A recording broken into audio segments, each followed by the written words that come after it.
হরে কৃষ্ণ সকলকে। তো আজ টিচার্স ডে উপলক্ষে একটা কেকের অর্ডার ছিল, সেই কেকের কাজটাই করছিলাম। তো দেখো, এটা একটা বোন আমাকে অর্ডার করেছিল। তো ওই প্রথমবারই আমার থেকে কেক নিচ্ছে।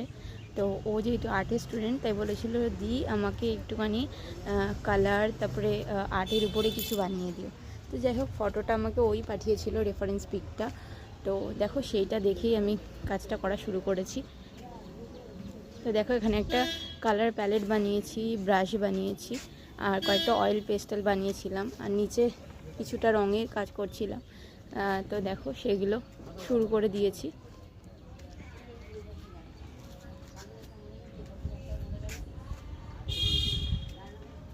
দেখো, এখানে অয়েল পেস্টেলগুলো আমি সেট করে দিচ্ছি কেকের উপরে, সাইডে, যেভাবে যেভাবে বোনটা আমাকে করতে বলেছিল সেরকমই করেছি।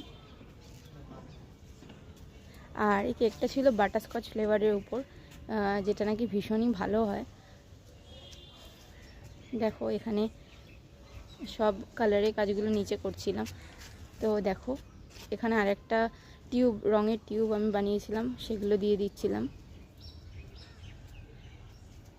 দেখো, হয়ে গেছে। এখানে আমার ফন্ডেন্টের কাজগুলো করা কমপ্লিট। এবারে বাকি কাজগুলো করলাম। বেসে ও বলেছিল দেবু স্যার লিখতে, যে ওনার টিচার, ড্রয়িংয়ের টিচার। তো দেখো, সেটাই লিখে দিয়েছিলাম। আর এটাই ছিল কেকটার ফাইনাল লুক। আর কিছুটা রেইনবো বলস দিয়ে আমি এটা কমপ্লিট করেছি, যেহেতু এটা আর্ট থিমের উপর। কেমন লাগলো তোমাদের অবশ্যই জানিও। জয় জগন্নাথ।